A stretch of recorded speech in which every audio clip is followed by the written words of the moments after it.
ونسلم على سيدنا ومولانا محمد النبي الكريم الأمين الرؤوف الرحيم اما بعد فاعوذ باللہ من الشیطان الرجیم بسم اللہ الرحمن الرحیم۔ میرے نہایت واجب الاحترام نتھا روڈ پوری دولال کے عظیم عاشقان مصطفیٰ، السلام علیکم ورحمۃ اللہ وبرکاتہ۔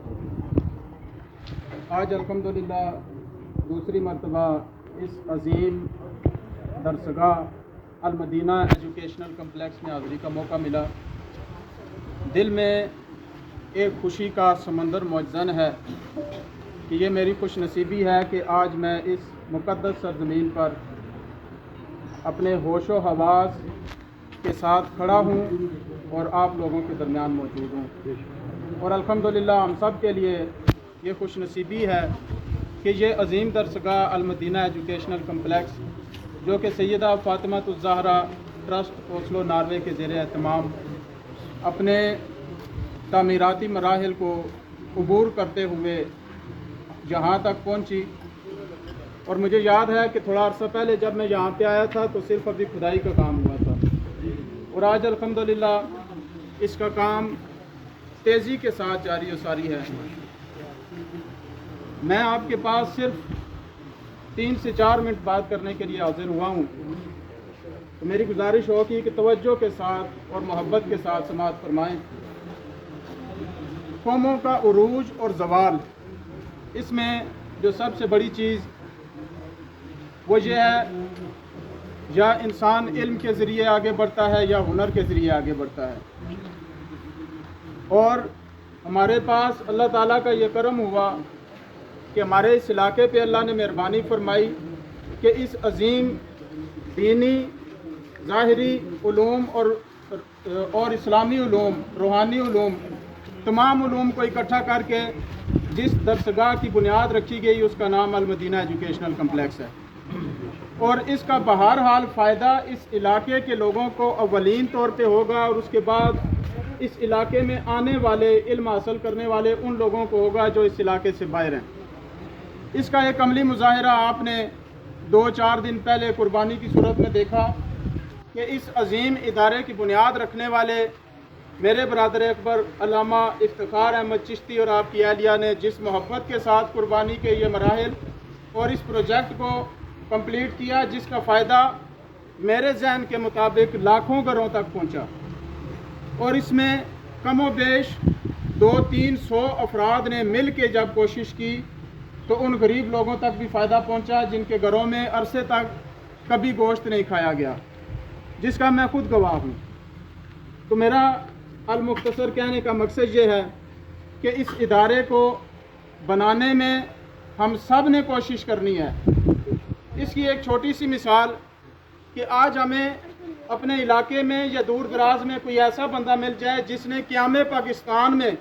پاکستان بنانے وقت ایک اینٹ بھی اٹھائی تھی اور اپنا حصہ ڈالا تھا، آج ہم اس کے پاس بیٹھ کے وہ وقت اور وہ باتیں سنتے ہیں کہ کن حالات میں یہ ملک بنا تھا،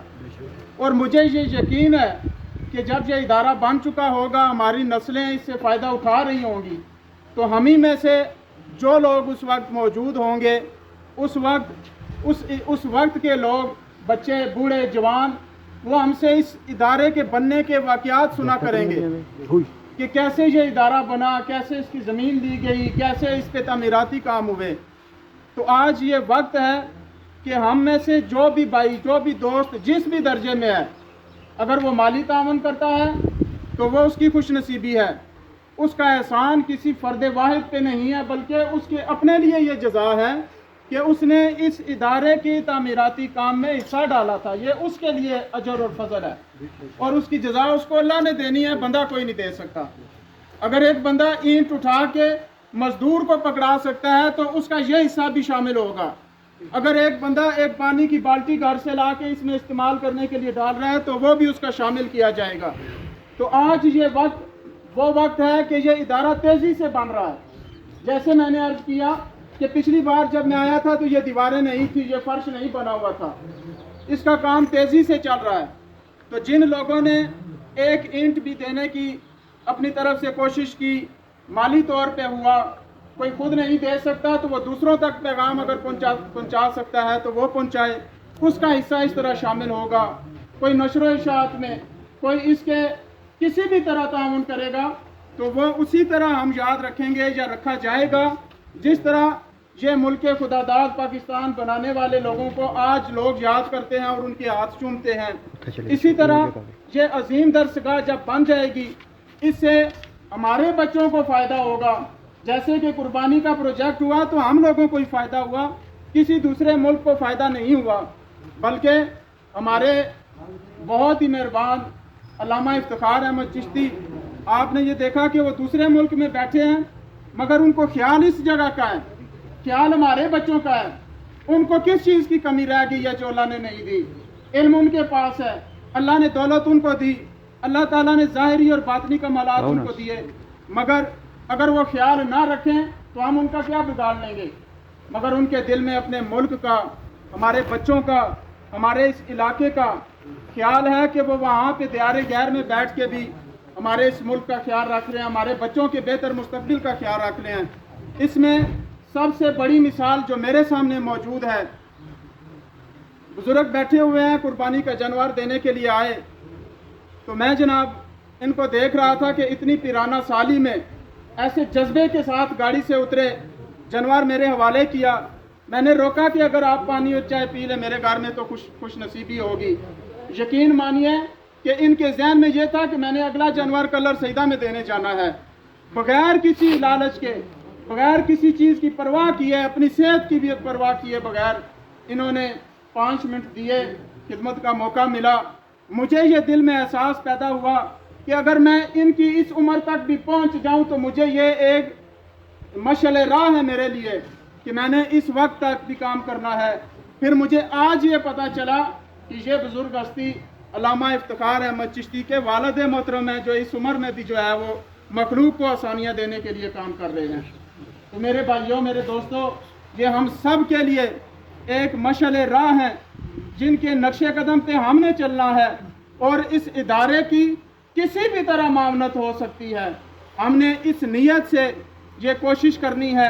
کہ یہ ادارہ پائے تکمیل تک پہنچے کہ ہمارے بچوں کو اس سے فائدہ ہوگا، ہمارے بچوں کے پاس ان کی روشنی آئے گی۔ تو یہ پیغام ہم سب کو اپنے ذہنوں میں، اگر مالی تعاون ہو سکتا ہے وہ کریں، نہیں ہو سکتا تو اس میں اپنا حصہ ڈالیں،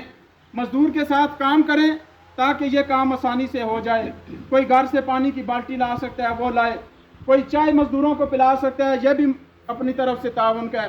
صرف ذہن میں یہ ہونا چاہیے کہ آج یہ ادارہ بنے گا، کل ہمارے بچے اس سے مستفید ہوں گے۔ اور ابھی یہ ادارہ مکمل نہیں ہوا، اس کی پروگریس رپورٹ میں ساتھ ساتھ دیکھتا رہتا ہوں کہ بڑے بڑے جید علماء کرام، بڑی بڑی روحانی شخصیات اس ادارے کے وزٹ کے لیے آ رہے ہیں۔ ڈیرہ شریف سے بہت بڑے بڑے علماء کرام نے اس کا وزٹ کیا۔ تو جب یہ مکمل ہو جائے گا تو جہاں تک ممکن ہو سکے گا دینی اور دنیاوی علوم سارے اس کو ہمارے بچوں کو سکھائے جائیں گے، ہمارے بچوں کا مستقبل روشن ہوگا۔ تو آج وقت ہے کہ جو بھی دوست احباب اس ادارے میں، اس کے بنانے میں کسی طرح کا بھی تعاون کر سکتے ہیں وہ ہمیں لازمی کرنا چاہیے۔ اور یہ پیغام بار بار نہیں کیا جاتا، اعلان صرف ایک دفعہ کیا جاتا ہے۔ یہ آگے اپنا اپنا نصیب اور مقدر ہوتا ہے کہ اللہ تعالیٰ کس کو ہمت اور توفیق دیتا ہے کہ وہ آ کے ساتھ شامل ہو جاتا ہے اور خاموشی سے کام کرتا ہے۔ اور یہ انشاءاللہ اس علاقے کے لیے خوش نصیبی کی بات ہے۔ اور میں اپنی طرف سے شکریہ ادا کرتا ہوں علامہ افتخار احمد چشتی صاحب کا کہ ان کے ذہن میں اللہ نے یہ بات ڈالی اور انہوں نے اتنے محبت اور خلوص کے ساتھ اس کی بنیاد رکھی اور اس پہ کام جاری و ساری ہے۔ یہی دعا ہے آخر میں کہ اللہ تعالیٰ ہمیں بھی اپنا حصہ ڈالنے کی توفیق عطا فرمائے۔ اگر کوئی بیمار ہے پھر بھی ہم دیکھ سکتے ہیں کہ ان بزرگوں کی عمر سے کم ہی ہوگا۔ اگر کوئی کمزور ہے وہ بھی انہی کو اپنے سامنے سوچ سکتا ہے کہ میں ان سے زیادہ عمر میں بھی نہیں ہوں، ان سے زیادہ کمزور بھی نہیں ہوں، تو اس کے باوجود اگر یہ بزرگ کام کر رہے ہیں، مجھے آپ سب کو اس کام میں بڑھ چڑھ کے حصہ لینا چاہیے تاکہ یہ ادارہ جلد از جلد مکمل ہو اور ہمارے بچے جلد از جلد اس سے ظاہری اور اسلامی اور روحانی علوم سے مستفید ہو سکیں۔ اللہ تعالی ہم سب کو اس میں اپنا اپنا حصہ ڈالنے کی توفیق عطا فرمائے۔ وما علینا الا البلاغ المبین۔